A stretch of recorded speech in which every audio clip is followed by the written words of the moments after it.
पुराने जमाने की बात है, एक जंगल में एक शेर रहता था। वो काफी दिनों से बहुत ज्यादा भूखा था। एक दिन शिकार की तलाश में जंगल में निकला और सामने से उसको एक गाय नजर आई और गाय के पास जाकर बोला, मैंने काफी दिनों से कुछ नहीं खाया है, मुझे बहुत ज्यादा भूख लगी हुई है। मैं आज आपका ताजा गोश्त जरूर खाऊंगा और रात को चैन की नींद सो जाऊंगा। मैं आज आपको नहीं जाने दूंगा। शेर जी, आप जंगल के बादशाह हैं, आपको मैं कैसे इनकार कर सकती हूँ। आप मुझे खा सकते हैं, मगर मेरी आखिरी ख्वाहिश तो सुन ले। बोलो, आपकी क्या ख्वाहिश है। मेरे घर में मेरा बच्चा भूखा बैठा है, मैं उसको दूध पिलाना है और कुछ नसीहतें करनी हैं जो उसको जिंदगी भर में काम आएंगी। मैं उसको दूध पिलाकर वापस जरूर आऊंगी।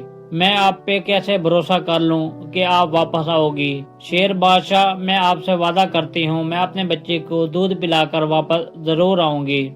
गाय ने अपने बच्चे को दूध पिलाया और कहने लगी, बेटा, हमेशा ईमानदारी से काम करना। अल्लाह ताला ईमानदार लोगों का साथ देता है, कभी किसी को धोखा मत देना।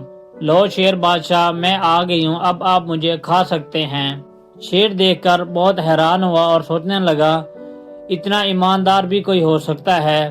शेर ने गाय को कहा कि मैं आपको नहीं खाऊंगा, इस जंगल में बहुत कम ईमानदार लोग हैं, आप अब अपने बच्चे के पास जा सकती हैं।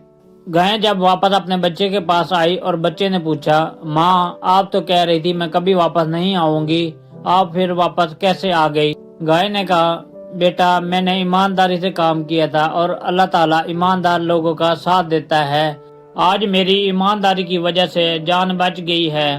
प्यारे बच्चों, इस कहानी से आज हमें ये सबक मिलता है, हमें हमेशा ईमानदारी से काम करना चाहिए और सच बोलना चाहिए। हमेशा अल्लाह ताला ईमानदार लोगों का साथ देता है।